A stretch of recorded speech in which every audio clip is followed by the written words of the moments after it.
Buenas tardes, muchachos. Buenas tardes, profe. Buenas tardes. Bueno, vamos a proseguir con el tema que no pudimos desarrollar la clase pasada acerca de la pila de Volta y vamos para discutir los problemas de potencial eléctrico. Vamos a dejar el día de mañana. Mientras ustedes vayan revisando los problemas de potencial eléctrico y mañana aclaramos cualquier duda con respecto a esos problemas. Ahorita no quisiera dejar pendiente esta cuestión de la pila de Volta y la corriente, porque es uno de los temas más importantes del curso, ¿no? Bueno, pues así funciona la pila de Volta. Ese es el arreglo de la pila de Volta. Tiene, como se ve en la figura, tiene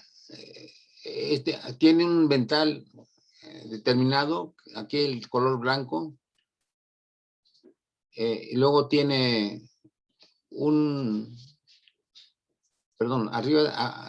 por abajo del metal, del primer metal, hay un trapo o papel mojado con sal o ácido, blanco.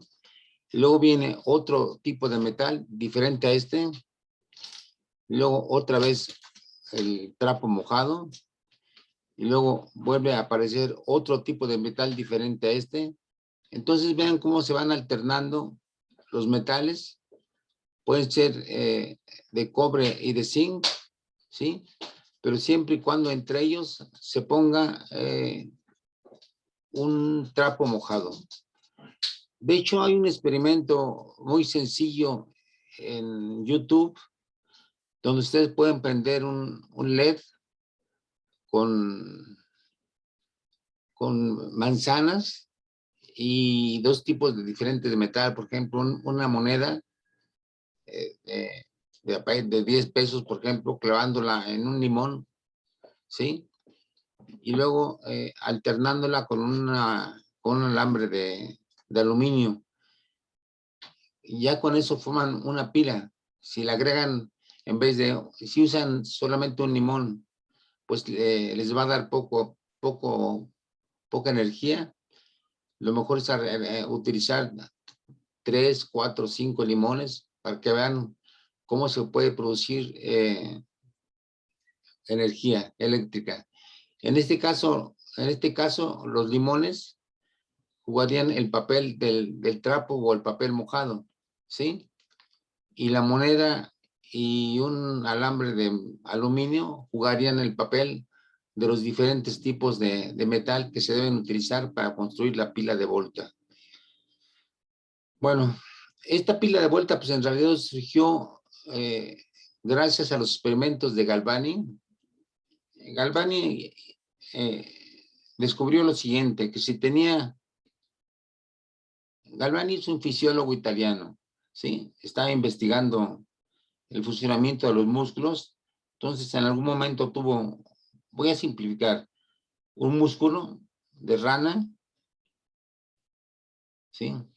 Conectado a un nervio, ¿sí? Entonces, él, sin querer, tocó este nervio con un bisturí. Ese sería el bisturí.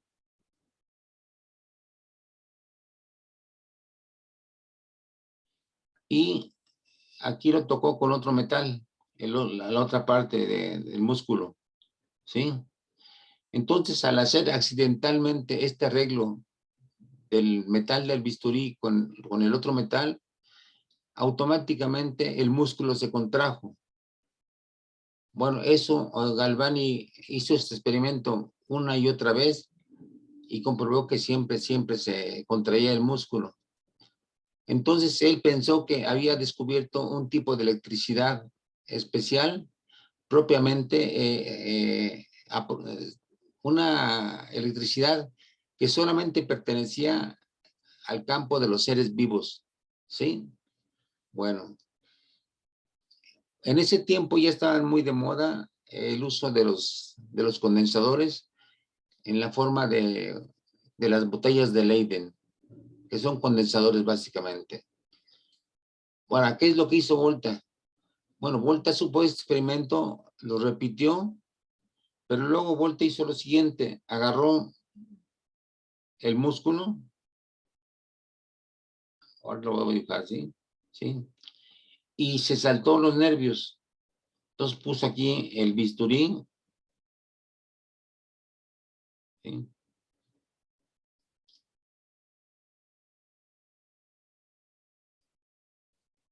Y luego puse aquí un metal diferente. O sea, ¿qué es lo que hizo Volta? Bueno, se saltó simplemente el paso de los nervios. Y cuando hizo este experimento Volta, de todos modos, el músculo se contrajo. Y entonces, lo siguiente que hizo Volta fue que en vez de poner un pedacito de músculo, ¿sí? Él simplemente puso papel mojado, aquí le puso un metal,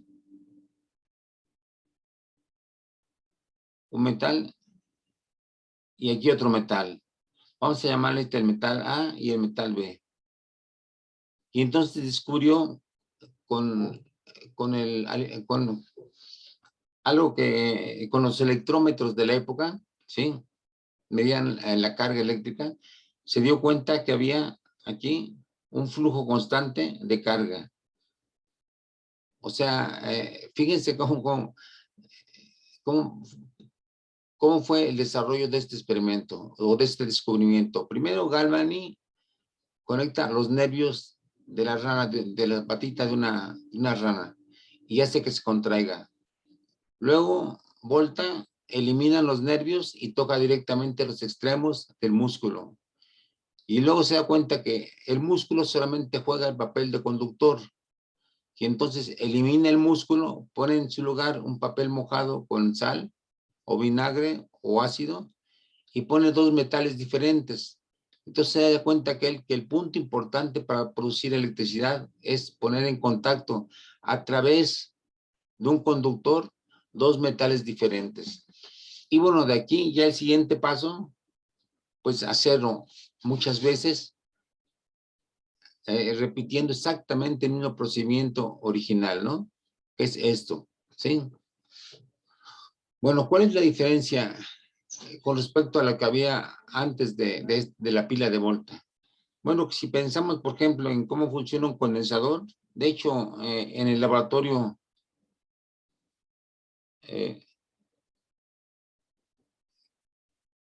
ya se propuso que se hiciera un experimento sobre un condensador cargado. Pues lo que se ve es que el condensador cargado, mientras no tiene forma de descargarse a través de una resistencia, pues se mantiene constante el voltaje, el potencial. Pero en cuanto se conecta a una resistencia, empieza a caer rápidamente. Entonces, la carga del condensador apenas dura unos cuantos segundos y va decayendo. Entonces, ¿cuál es la diferencia en el funcionamiento de la pila de Volta? Pues algo que realmente es maravilloso, porque la pila de Volta hace fluir cargas, pero de una forma constante durante mucho tiempo. Entonces, por ejemplo, si aquí tenemos la corriente, y la corriente, como vamos a ver a definirla, no es más que la carga por unidad de tiempo, ¿sí? Bueno, esa corriente o esa carga está fluyendo de una forma constante, incluso durante horas. Entonces, vean qué diferente comportamiento del condensador que se descarga rápidamente a esto en el cual la carga fluye constantemente. Entonces, fue un gran descubrimiento porque a partir de este dispositivo, ¿sí? De este dispositivo, pues se pudo disponer de un fenómeno totalmente diferente como es el flujo de carga constante. Ahora, por otra parte, es importante, yo creo que es importante mencionar esto. Volta, una vez que hizo esto, bueno, él hizo bastantes experimentos con su descubrimiento, entre otras cosas,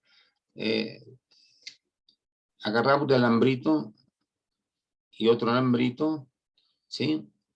Y se tocaba diferentes partes de su ojo y veía lucecitas al hacer que pasara corriente por sus ojos, ¿sí? También se ponía por arriba y por abajo de la lengua estos alambritos y veía cómo con diferentes tipos de metales le producían diferentes sabores en su boca, ¿sí? A través de la lengua. Entonces, pues era todo un físico experimental, ¿no? ¿Sí? Ahora, lo que fue muy valioso de Volta es que él, en vez de guardarse su experimento para sí solo, lo que hizo fue mandar una descripción muy detallada de cómo se podía construir este nuevo dispositivo. Mandó el artículo a la Real Institución de Londres, ¿sí? Una especie como de sociedad de científicos, ¿sí? Y les mandó el reporte de cómo construir este dispositivo que se llama pila, pues evidentemente que se llama pila porque es una apilación, ¿verdad? De monedas o círculos apilados, ¿no? Por eso es pila, ¿sí? Bueno, mandó su reporte y es tan sencillo el reporte, pero con tan espectaculares resultados que inmediatamente este invento de tan fácil hechura se propagó por diferentes partes de Europa. Y entonces pues empezaron a hacer diferentes experimentos, pero con esto se inauguró una nueva etapa, porque con este tipo de dispositivos se pueden observar fenómenos que de ninguna forma se pueden observar tan detalladamente, por ejemplo, simplemente con condensadores, ¿sí? Entre otras cosas que descubrieron los investigadores con esta pila de Volta que genera corriente constante, es que pudieron establecer una liga entre dos fenómenos que hasta ese momento habían permanecido separados. Por un lado estaban los fenómenos magnéticos, que ya se conocían desde la antigüedad, ya se habían hecho estudios muy detallados sobre el magnetismo por un investigador inglés, Hilbert, ¿sí? Y también, entre otras personas, Franklin, por ejemplo, había estudiado muy detalladamente la parte de la electricidad, pero se consideraban dos fenómenos totalmente diferentes. Una cosa era el magnetismo y otra cosa era la electricidad. Bueno, entonces investigando con este aparatito, lo que se descubrió es que alrededor de un alambre con corriente aparecía un campo magnético. Ese fue un descubrimiento de Ørsted, ¿sí? Y entonces fue un invento maravilloso porque con eso se pudo establecer una relación entre el campo magnético y el campo eléctrico, ¿sí?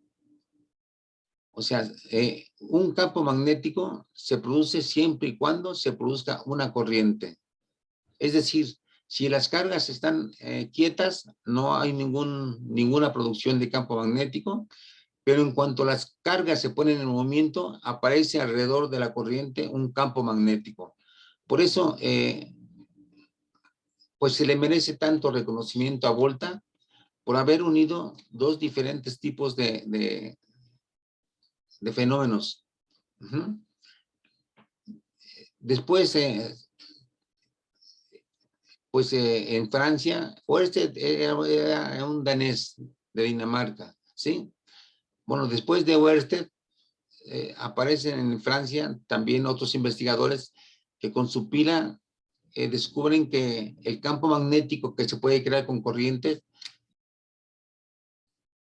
se puede intensificar si se enrolla el alambre que está conectado a una pila. Así vamos a marcar, a definir la pila con este icono, ¿no? Aquí está la parte positiva de la corriente, aquí está la parte negativa. Entonces, Oersted descubrió que si se enrollaba el alambre así, se intensificaba el campo eléctrico, el campo magnético, ¿sí?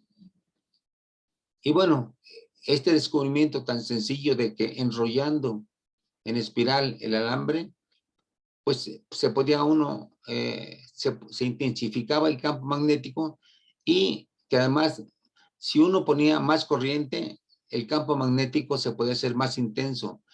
Entonces, para un físico experimental esto es importantísimo porque uno puede modular la magnitud del campo magnético a placer si uno dispone de una fuente, le ponemos así, una fuente variable. A mayor corriente, mayor campo magnético, a menor corriente, menor campo magnético, y uno puede escoger el valor que uno quiera del campo magnético dentro de ciertos límites. Entonces, vean qué salto impresionante se dio desde este sencillo apilamiento que parte del descubrimiento de Galvani, ¿sí? Y que nos lleva a esto, ¿sí? A unir los fenómenos eléctricos y magnéticos. Bien. Pues sirva esto como introducción histórica muy breve para darnos cuenta cómo se dio el paso de la carga estática a la carga dinámica, ¿sí? Bueno, ¿alguna pregunta, perdón? No, profe. No, bueno, ¿sí queda claro? Sí, profe. Bueno, ahora vamos a ver cómo vamos a tratar con el movimiento de los electrones. Ya en otras clases hemos discutido que realmente las cargas que están libres y que se pueden mover con mucha facilidad, pues son básicamente los electrones de los metales, ¿sí? Les llamamos cargas libres.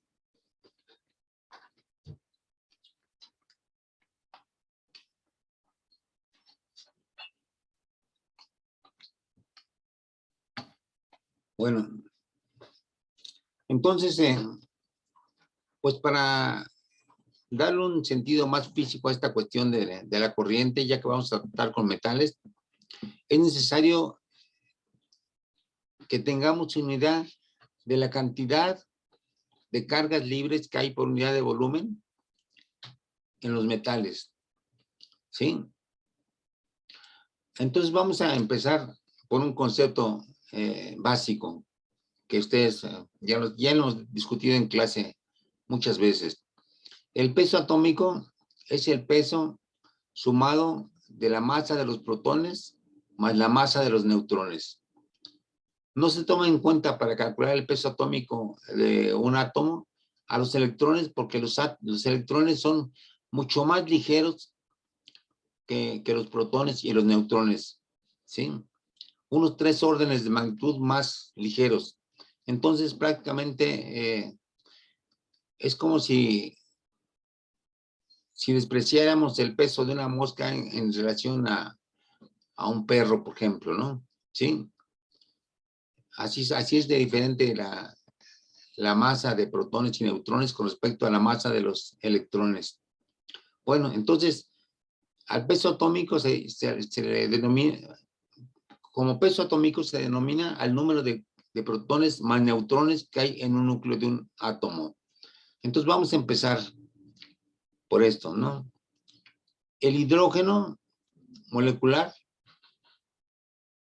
pues solamente tiene un protón cada átomo. Aquí son 2 átomos y cada átomo solamente tiene un protón. Es algo raro porque el hidrógeno no tiene neutrones en su núcleo, solamente tiene un protón. Por eso los análisis del comportamiento de los átomos comenzó por el hidrógeno, el análisis teórico, porque Es un arreglo muy sencillo. Consta de un protón en su centro y un electrón girando alrededor. Bueno, ok. Entonces, si pensamos en que el hidrógeno tiene 2 protones, decimos que su peso atómico es 2, ¿sí? Y ahora viene un concepto que es importantísimo, ¿sí? Sobre todo para los químicos, pero también para los físicos, para cierto tipo de experimentos. El concepto de mol, ¿sí? El concepto de mol, vamos a ver. Si expresamos en gramos el peso atómico de una molécula o de un átomo, pues este 2 se convierte simplemente en 2 gramos. Ahora, si expresamos el peso atómico del helio, el helio tiene un peso atómico de 4. Es decir, en su núcleo, ¿cuántos protones y cuántos neutrones tendría el helio? A ver, piensen. Estamos pensando solamente en las partículas que están dentro del núcleo de este átomo. ¿Por qué tenemos 4 como peso atómico? ¿Qué es lo que hay dentro del núcleo del helio? A ver, recuerden. ¿Cuántos protones hay dentro del núcleo del helio? ¿Nadie lo sabe? Pues 2 protones y 2 neutrones. 2 protones y 2 neutrones, exacto. Entonces 2 más 2 son 4. Y entonces un mol de helio serían 4 gramos. Bueno, vamos a seguir. El carbón. El carbón tiene un peso atómico de 12. Es decir, que tiene 6 protones y 6 neutrones. Juntos van 12. Y un mol de carbón tiene 12 gramos. Nos seguimos con el nitrógeno. La molécula de nitrógeno tiene 28 de peso atómico. Entonces, un mol de nitrógeno en forma de molécula tiene 28 gramos. Ahora seguimos con el oxígeno. Él tiene un peso atómico de 32, es decir, 16 protones y 16 neutrones. Por consiguiente, un mol de oxígeno es 32 gramos. Ahora, ¿cuál es la importancia física de trabajar con moles? Bueno, pues que cada mol de diferente sustancia tiene exactamente el mismo número de partículas. Un mol de hidrógeno molecular tiene 6.0 por 10 a la 23 moléculas. Un mol de helio tiene 6.0 por 10 a la 23 partículas. Y así nos seguimos, ¿sí? 32 gramos de oxígeno, de la molécula de oxígeno que conforman un mol, tendría también 6.0 por 10 a la 23 partículas, ¿sí? Entonces, vean la importancia del concepto de mol. Siempre que tengamos la misma cantidad de moles de diferentes sustancias, podemos hablar sin duda de que tienen la misma cantidad de partículas, ¿sí? Aunque tengan diferentes masas, si son la misma cantidad de moles, tienen la misma cantidad de partículas. Esto es algo, pues es impresionante porque aunque estamos trabajando con cantidades macroscópicas, como son 32 gramos, 28 gramos, 2 gramos, ¿sí? Podemos averiguar la cantidad de partículas que en realidad pues son invisibles. Ni con microscopio se pueden ver estas partículas y sin embargo sabemos exactamente la cantidad de partículas que hay. Es algo impresionante que demos un brinco tan grande de lo macroscópico a lo submicroscópico, ni siquiera a lo microscópico.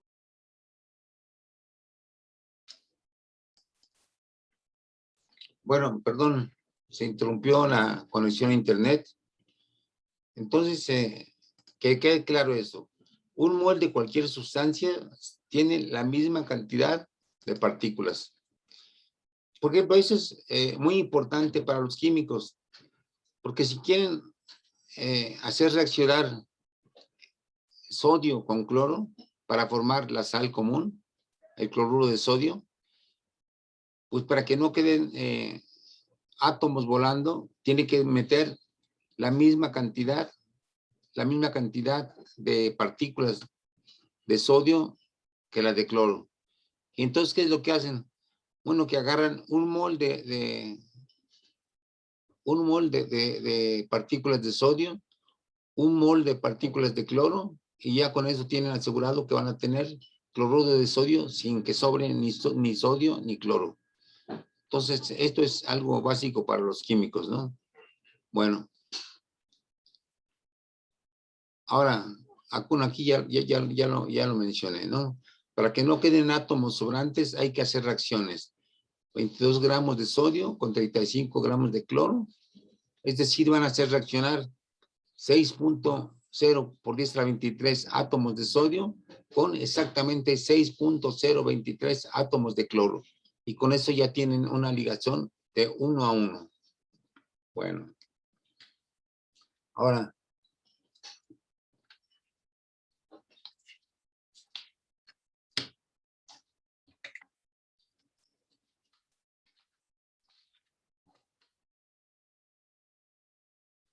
nosotros vamos a trabajar, bueno,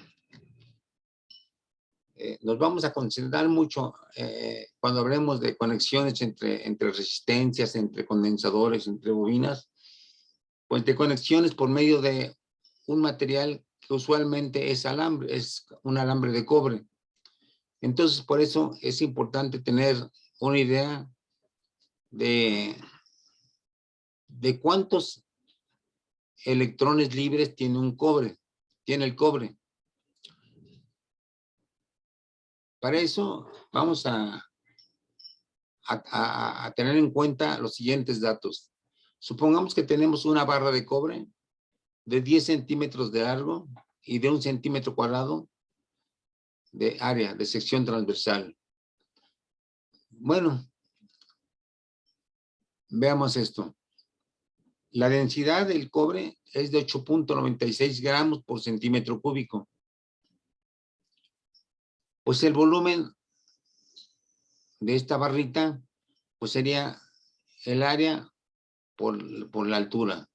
O sea, 10 centímetros cúbicos. 10 por 1 centímetros cúbicos. ¿Sí?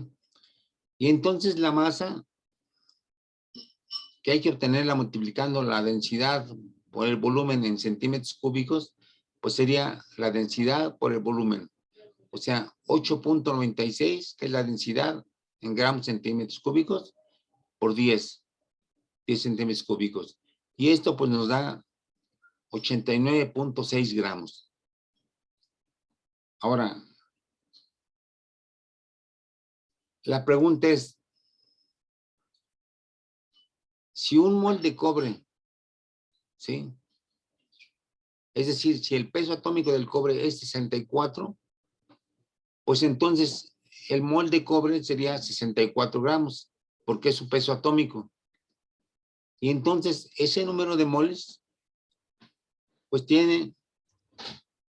este mol tendría ¿cuántas partículas de cobre? ¿Cuántos átomos de cobre?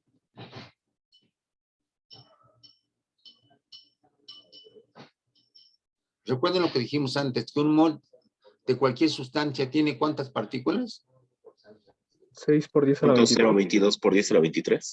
Exactamente. Entonces, un mol de cobre tendría 6.0 por 10 a la 23 partículas o átomos de cobre. Pero vamos a ver cuántos moles tiene la barra. ¿Sí? Pues encontremos que la barra tenía 89.6 gramos. 89.6 gramos. Pues para saber el número de moles que tiene, dividimos entre el mol de cobre que es 64 gramos. Y entonces nos da que tenemos en esta barra 1.4 moles. ¿Sí? Entonces, hacemos el cálculo de del número de átomos de cobre, y pues encontramos que es 1.4 moles multiplicado por este número de partículas que hay por mol, ¿sí? Que se llama el número de Avogadro, un número que hay que aprendérselo de memoria, 6.0 por 10 a la 23 átomos por mol. Como son 1.4 moles, pues sería esta la cantidad de átomos de cobre, ¿sí? Entonces, esa barrita tiene 8.4 por 10 a la 23 átomos. Bueno, a ver, se dice muy fácil esto, pero si se dan cuenta es una cantidad extraordinariamente grande de átomos de cobre, ¿sí? Dense cuenta, es 8.4 por 10 a la 23 átomos. Realmente es un número tan grande que ni siquiera es posible visualizarlo, ¿sí? O sea, no hay en nuestro alrededor nada a nivel macroscópico que sea contable y que lo podamos comparar con esa cantidad, ¿no? Entonces, es una cantidad gigantesca de átomos. Bueno, ahora, el hecho es que cada átomo tiene un electrón libre, ¿sí? En la última capa del átomo de cobre hay un electrón que anda libre. Entonces, ese electrón libre que fácilmente se despega del átomo, pues flota como una especie de partícula de un gas, ¿sí? Entonces, vamos a empezar aclarando que si vamos a trabajar con cobre, por ejemplo, para esta barra, el número de electrones, es decir, el número de cargas libres, sería de 8.4 por 10 a la 23 electrones, ¿sí? Suponiendo que hay un electrón libre por cada átomo de cobre. Bueno, pues entonces, como hay tantos electrones, y si somos capaces de poner un campo dentro de la barra, ¿qué va a pasar con esos electrones? Si somos capaces de introducir un campo eléctrico dentro de la barra, ¿cuál va a ser el comportamiento de ese número tan grande de electrones? Van a fluir, ¿no? ¿Van a qué? A fluir. Sí, sí, se van a mover. Ahora, aparentemente el flujo sería, pues, muy rápido, dependiendo de la intensidad del campo. Vamos a ver un video donde vamos a tratar de imaginarnos cómo es que se comportan esos electrones, ¿sí?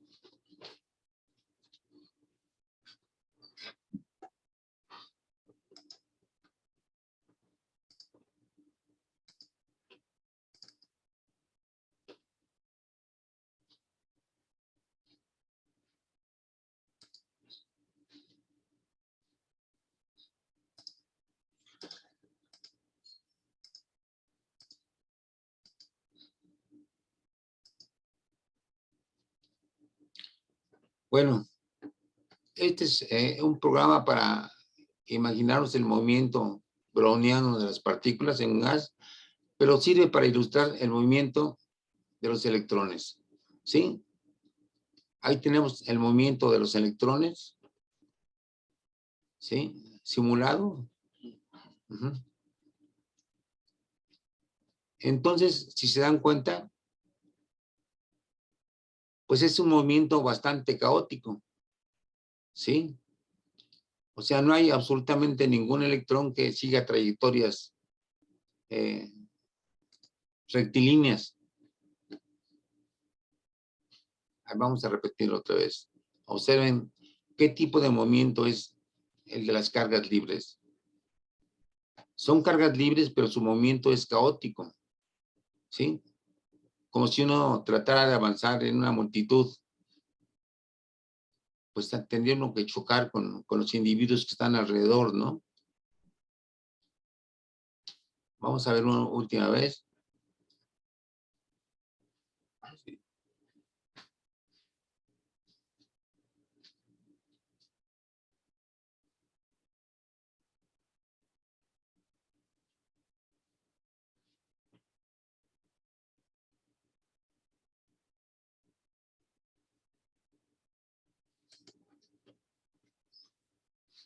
Bueno, pues ese es el movimiento de ese número tremendamente grande de electrones, un movimiento pues muy caótico.